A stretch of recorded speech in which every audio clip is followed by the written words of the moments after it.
بسم اللہ الرحمن الرحیم۔ خواتین و حضرات کہ حیض و نفاس میں خواتین نماز نہیں پڑھیں گی، روزہ نہیں رکھیں گی، قرآن مجید کی تلاوت نہیں کریں گی، مسجد کے اندر نہیں جا سکتی، لیکن حضرت امام بخاری رحمۃ اللہ علیہ، اللہ ان کے درجے کو بلند فرمائے، انہوں نے بخاری شریف کے حدیث نمبر 304 کے بعد تعلیقات، یہ دلیلیں ایسی پیش کی ہیں جن سے ان کا مقصد یہ ہے حائضہ قرآن مجید کی تلاوت کر سکتی ہے۔ تعلیقات یعنی امام بخاری رحمۃ اللہ علیہ نبی اکرم صلی اللہ علیہ وسلم کی حدیث شریف کا کوئی جزء جو ہے اسے لاتے ہیں یا کسی صحابی کا کوئی قول لاتے ہیں۔ تعلیقات انہوں نے پیش کی شیخ الحدیث علامہ غلام رسول سعیدی صاحب رحمۃ اللہ علیہ، اللہ ان کے درجوں کو بلند فرمائے اور ان کی قبر کو نور علی نور فرمائے۔ آپ نے حضرت امام بخاری رحمۃ اللہ علیہ کی تعلیقات کا دلیل کے ساتھ جواب دیا کہ حائضہ اور جنبی قرآن مجید کی تلاوت نہیں کر سکتے۔ چنانچہ حضرت امام بخاری رحمۃ اللہ علیہ پہلی تعلیق کے اندر ارشاد فرماتے ہیں، حضرت ابراہیم نخعی نے کہا حائض کے ایک آیت کے پڑھنے میں کوئی حرج نہیں۔ شیخ الحدیث علامہ غلام رسول سعیدی صاحب رحمۃ اللہ علیہ فرماتے ہیں کہ ابراہیم نخعی رحمۃ اللہ علیہ سے دو روایتیں ایسی بھی ہیں جو زیادہ قرین قیاس ہیں کہ جس سے یہ ثابت ہوتا ہے کہ جنبی اور حائضہ جو ہے وہ قرآن مجید کی ایک آیت بھی نہیں پڑھ سکتے۔ اور پھر شیخ الحدیث صاحب حضرت ابن عمر رضی اللہ تعالیٰ عنہ کی روایت پیش کرتے ہیں کہ رسول اللہ صلی اللہ علیہ وسلم نے فرمایا حائض اور جنبی بالکل قرآن نہ پڑھیں۔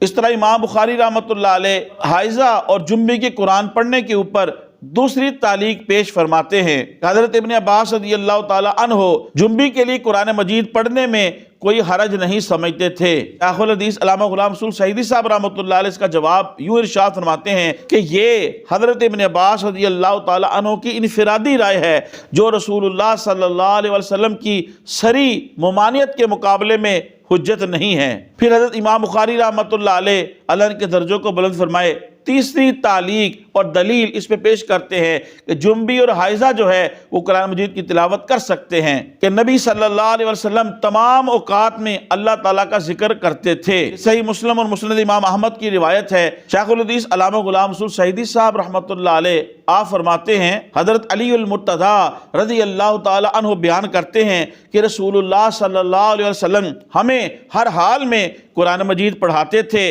سوائے جنابت کی حالت کے، اور یہ ہر حال میں ذکر کے خلاف نہیں، یعنی رسول اللہ صلی اللہ علیہ وسلم ہر حال میں آپ ذکر فرماتے تھے، دیگر اذکار تسبیحات فرماتے تھے۔ شیخ الحدیث صاحب رحمۃ اللہ نے فرمایا کہ جب آپ حالت جم میں ہوتے تو آپ اس وقت بھی بغیر تیمم آپ ذکر اللہ کرنا مناسب نہیں سمجھتے تھے اور آپ دل میں اس وقت اللہ کا ذکر ارشاد فرماتے تھے۔ چنانچہ دلیل کے طور پہ شیخ الحدیث علامہ غلام رسول سعیدی صاحب رحمۃ اللہ علیہ آپ لکھتے ہیں کہ آپ صلی اللہ علیہ وسلم کو کہ ایک صحابی نے رسول پاک صلی اللہ علیہ وسلم کو سلام اس وقت کیا کہ جب آپ وضو کر رہے تھے، آپ صلی اللہ علیہ وسلم نے ان کو جواب نہیں دیا۔ جب آپ وضو سے فارغ ہو گئے تو آپ صلی اللہ علیہ وسلم نے فرمایا مجھے تمہارے سلام کا جواب دینے سے اس کے سوا اور کوئی چیز مانے نہیں تھی، میں نے بغیر طہارت کے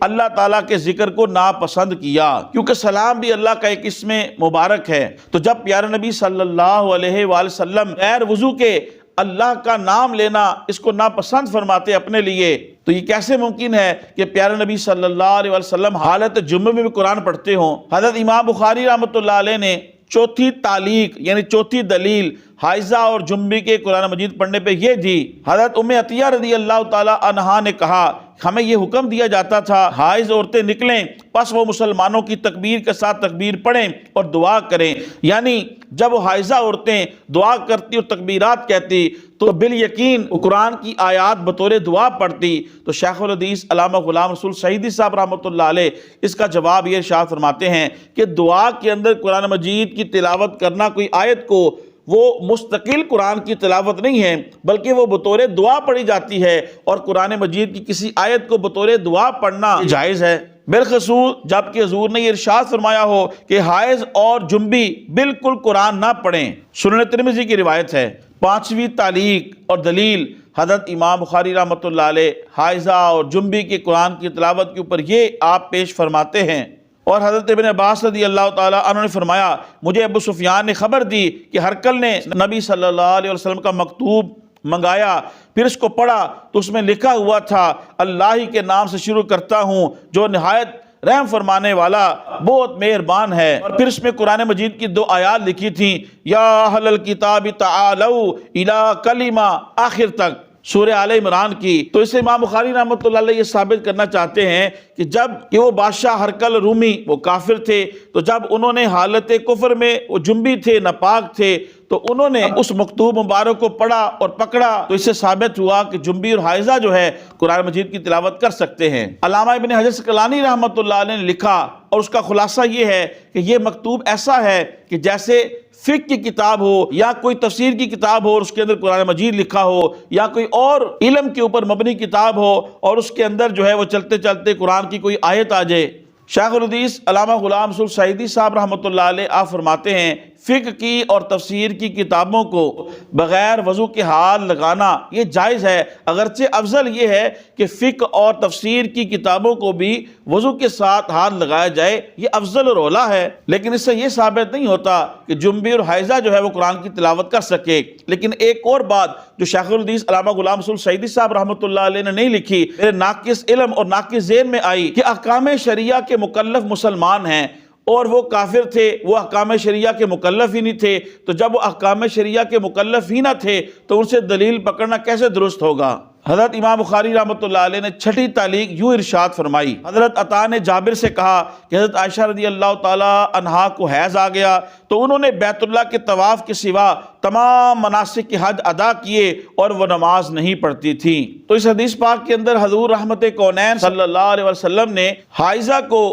طواف بیت اللہ کے علاوہ تمام کام کرنے کی اجازت دی، لہذا اس سے یہ ثابت ہوا کہ حائضہ قرآن مجید کی تلاوت کر سکتی ہے۔ تو شیخ الحدیث علامہ غلام رسول سعیدی صاحب رحمۃ اللہ علیہ اس کا جواب دیتے ہیں، سنن ترمذی کے اندر تصریح ہے، واضح طور پہ حضور کا فرمان ہے کہ آپ صلی اللہ علیہ وسلم نے فرمایا حائض اور جنبی قرآن مجید کی تلاوت نہیں کر سکتے۔ 7ویں تعلیق اور دلیل پیش کرتے ہیں، اور حکم نے کہا بے شک میں حالت جنابت میں ذبح کرتا ہوں، اور اللہ تعالیٰ نے فرمایا ہے جس جانور پر اللہ کا نام نہ ذکر کیا جائے اس کو مت کھاؤ۔ یعنی حکم نے کہا کہ بے شک میں حالت جنابت میں ذبح کرتا ہوں، اور ظاہری بات ہے جب ذبح کیا جاتا ہے جانور کو مسلمان ذبح کرتا ہے تو اللہ کا نام لیتا ہے۔ تو امام بخاری رحمۃ اللہ علیہ سے یہ ثابت کرنا چاہتے ہیں کہ حالت جم میں قرآن مجید کی تلاوت کرنا جائز ہے۔ شیخ الحدیث علامہ غلام رسول سعیدی صاحب رحمۃ اللہ علیہ فرماتے ہیں کہ جانور کو ذبح کرتے وقت بالقصد قرآن مجید کی تلاوت نہیں کی جاتی بلکہ اللہ کا نام لیا جاتا ہے، بسم اللہ اللہ اکبر کہا جاتا ہے، جو کہ احناف کے نزدیک ہمارے نزدیک بھی حالت جم میں حائضہ ہو یا جنبی ہو وہ اذکار وغیرہ کر سکتے ہیں۔ بہرحال حضرت امام بخاری رحمۃ اللہ علیہ نے حدیث نمبر 304 بیان کرنے کے بعد یہ 7 تعلیقات پیش کی تھیں۔ حضرت شیخ الحدیث علامہ غلام رسول سعیدی صاحب رحمۃ اللہ علیہ نے دلائل کے ساتھ ان کا جواب دیا۔ اللہ تعالی ہم کو حق سمجھنے کی توفیق عطا فرمائے اور اس پہ عمل کرنے کی توفیق عطا فرمائے۔ خواتین و حضرات، تبلیغ دین کے لیے سے حدیث شریف کے اس درس کو زیادہ سے زیادہ لوگوں تک پہنچانے کے لیے میری اس ویڈیو کو شیئر کریں۔ اللہ پاک آپ کو جزائے خیر دے۔ السلام علیکم ورحمۃ اللہ وبرکاتہ۔